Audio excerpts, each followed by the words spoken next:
Togolaises, Togolais, mes chers compatriotes, c'est avec émotion et fierté que nous célébrons chaque année, le 27 avril, fête de l'indépendance de notre pays, le Togo, dans le strict respect renouvelé du courage, de la foi et des sacrifices de ceux qui ont tout donné pour notre libération du joug colonial. Ceux qui ont conduit le peuple togolais à la victoire historique aux élections générales de 1958, en mobilisant toutes les populations togolaises autour des valeurs patriotiques de l'Ablodé, des valeurs de liberté, de justice, de dignité, des valeurs d'intégrité, des valeurs de progrès social et de prospérité partagée. Ils restent à jamais les plus grands héros de l'histoire contemporaine de notre pays. Ils restent à jamais les pères de l'indépendance et fondateurs de la nation togolaise. Nous leur rendons un hommage vibrant et déférent. C'est en vain que l'on tentera de gommer de l'histoire du Togo ces illustres patriotes et leurs hauts faits. Il est indéniable que la noble vision que tous avaient pour la gouvernance et la souveraineté du Togo s'est brisée avec l'assassinat crapuleux du président Sylvanus Olympio le 13 janvier 1963. Depuis lors, une dictature militaire et clanique, bâtie à partir de ce meurtre, se perpétue par la force des armes dans la violence et la terreur. L'arbitraire et le tribalisme règnent. L'injustice et l'exclusion prospèrent. La lutte pour le respect des droits humains et l'instauration de l'état de droit et de la bonne gouvernance s'enlisent face à la désinformation, à la prolifération d'institutions aux ordres, à l'institutionnalisation de la corruption, de la fraude électorale et du pillage des ressources nationales. Au cours de toutes ces années de plomb, les scandales, notamment financiers, n'ont cessé de proliférer. Les malversations à la base de ces scandales ont toujours été dénoncées et condamnées par notre parti, l'ANC, avec, à l'occasion, l'interpellation du gouvernement à l'Assemblée nationale. L'actualité en ces temps de confusion au plan sociopolitique, c'est l'aveu du milliardaire français Vincent Bolloré lui-même, devant les tribunaux français, d'avoir corrompu le chef de l'État togolais, Faure Gnassingbé, alors que les populations togolaises sont dans l'attente d'éclaircissements sur l'affaire de détournement de fonds liés à l'importation et à la vente de produits pétroliers. La fraude électorale se retrouve dans le processus électoral le plus banal, qu'il s'agisse de l'élection du nouveau maire des Lacs 3, qu'il s'agisse de la validation par un vote de l'Assemblée nationale du candidat désigné conformément à la loi par l'ANC pour siéger à la HAC. L'arbitraire préside à toutes les décisions administratives, telles que les sanctions qui frappent certains chefs traditionnels en ce moment. Autant d'impostures et de forfaitures qui questionnent la poursuite de la participation de l'ANC aux discussions du CAC et de la CNAP actuellement en cours à l'initiative du pouvoir RPT UNIR. En effet, le gouvernement ne peut appeler à de telles discussions et demeurer fermé aux réformes qui visent à mettre fin à l'arbitraire et à la fraude électorale qui entretiennent la crise politique au Togo depuis des décennies. Un an après l'une des élections présidentielles les plus frauduleuses jamais organisées au Togo et dont les vrais résultats sont inconnus de tous, notamment en raison de la falsification massive des procès-verbaux et des compilations fantaisistes de la CENI et de la Cour constitutionnelle, le pouvoir en place tente de se donner la légitimité et la légalité que ne peut conférer un scrutin aussi frauduleux que celui du 22 février 2020. C'est le lieu de dénoncer une fois encore la fraude électorale consubstantielle au système RPT-UNIR et d'exiger les réformes politiques indispensables à la crédibilité des élections. C'est également le lieu de dénoncer une fois encore la gabegie et la concussion, la corruption et les détournements de fonds qui gangrènent l'administration togolaise de la base au sommet. Il est temps d'engager une lutte volontariste contre ces dérives afin de préserver les ressources nationales et de les affecter aux besoins vitaux des populations. Mes chers compatriotes, le 27 avril 2021 est donc pour l'ANC l'occasion de réaffirmer avec vigueur son engagement résolu à poursuivre aux côtés du peuple togolais souverain la lutte qui mène à la liberté, à la justice et à la cohésion nationale. La lutte pour l'alternance et le changement. La lutte qui met fin à la dictature. Nous devons poursuivre cette lutte pour sortir notre pays du cercle vicieux de l'arbitraire, pour que le Togo rompe enfin avec la mainmise d'une minorité sur le pays.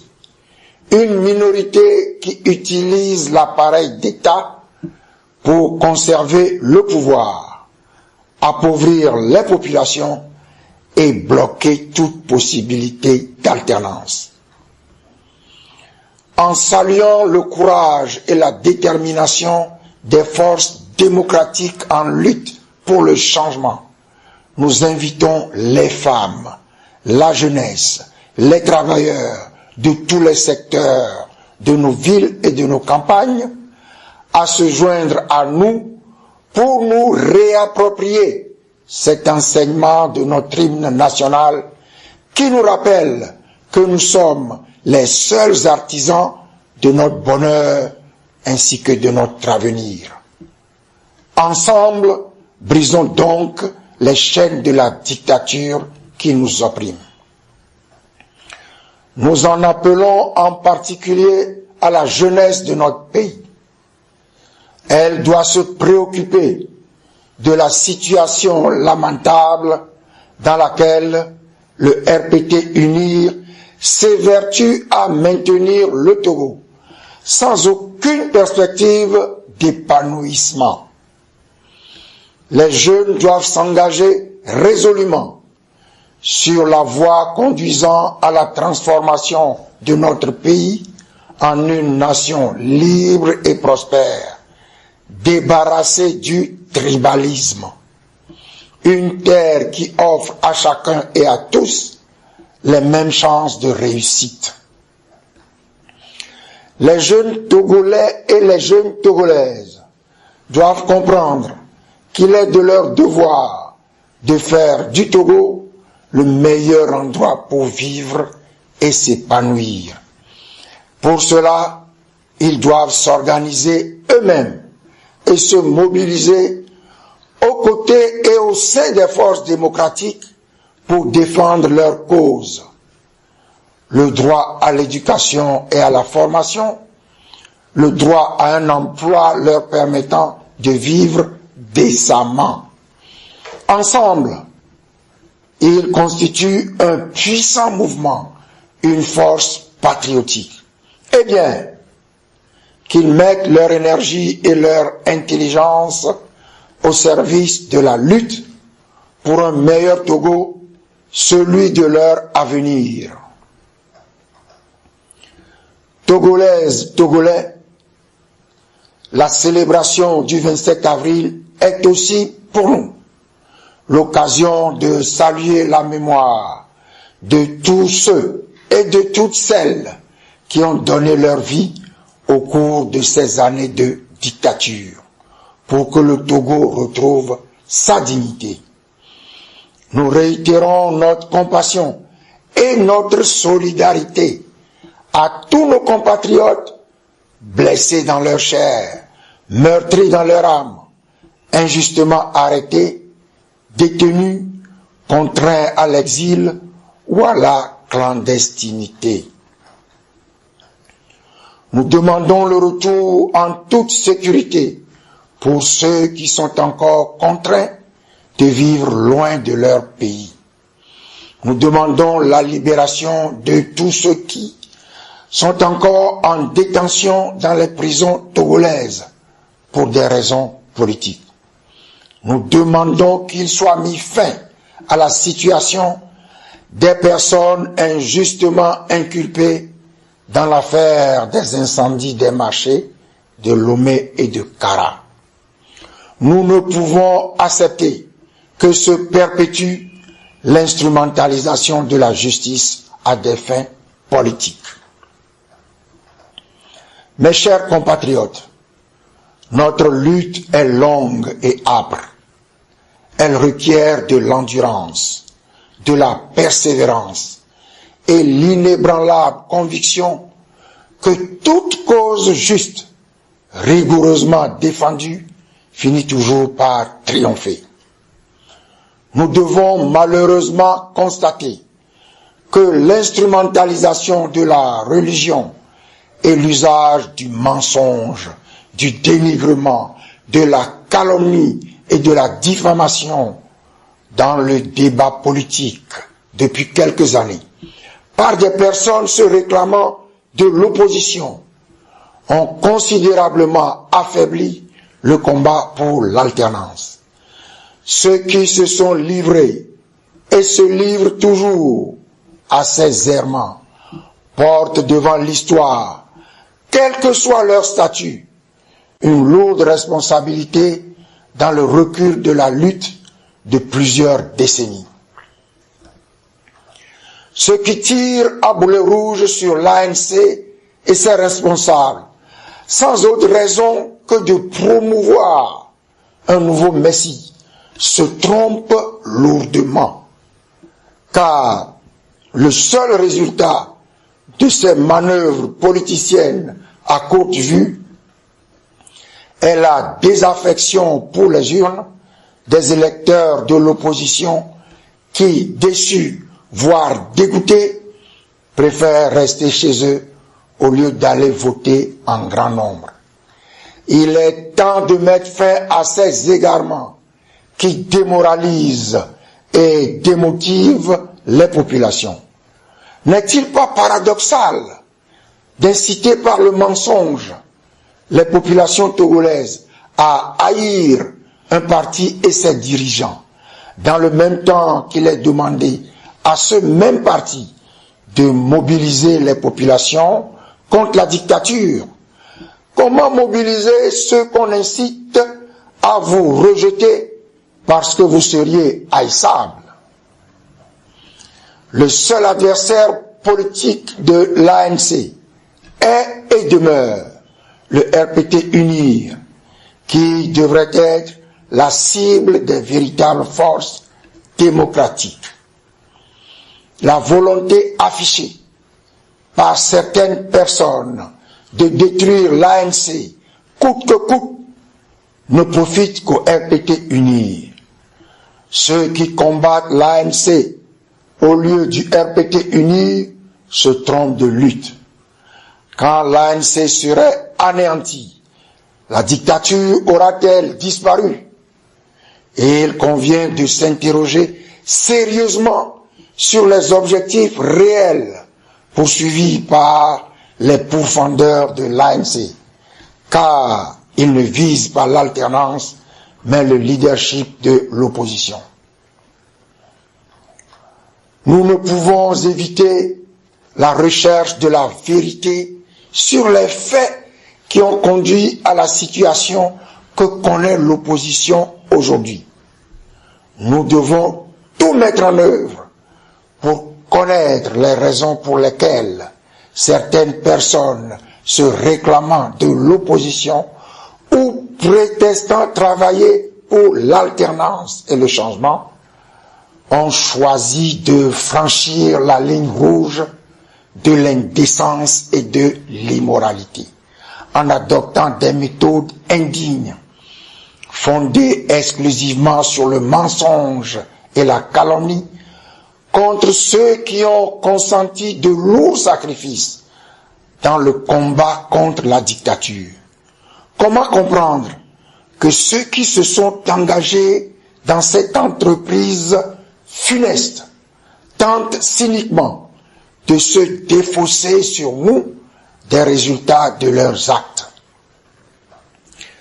Cessons d'œuvrer au rejet, à l'affaiblissement et à la disparition des partis politiques en tant que cadre et ferment de l'engagement et du militantisme politique.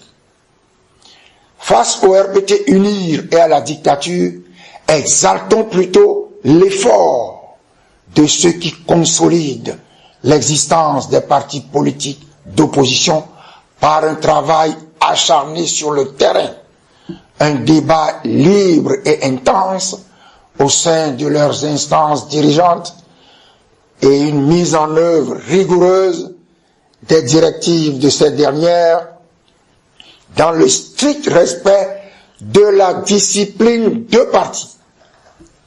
C'est à ce prix que nous allons ensemble redonner confiance aux forces vives de notre pays et remobiliser les populations togolaises en vue d'exiger et d'obtenir enfin les réformes politiques successibles, d'ouvrir la voie à un état de droit. Mes chers compatriotes, je ne saurais conclure ce message sans vous inviter à la vigilance et à la prudence en ce qui concerne la pandémie du Covid-19 qui sévit et se répand inexorablement dans notre pays, le Togo. Elle n'épargne personne. Nous-mêmes et plusieurs de nos proches, ainsi que de nombreux amis et connaissances, en avons fait la douloureuse expérience. Et je puis témoigner personnellement des cas de contamination avérés et du sort de personnes contaminées. Face à une telle situation, je demande instamment à toute la population togolaise d'aller se faire vacciner massivement contre le Covid-19 dans les divers sites retenus à cet effet par les autorités sanitaires.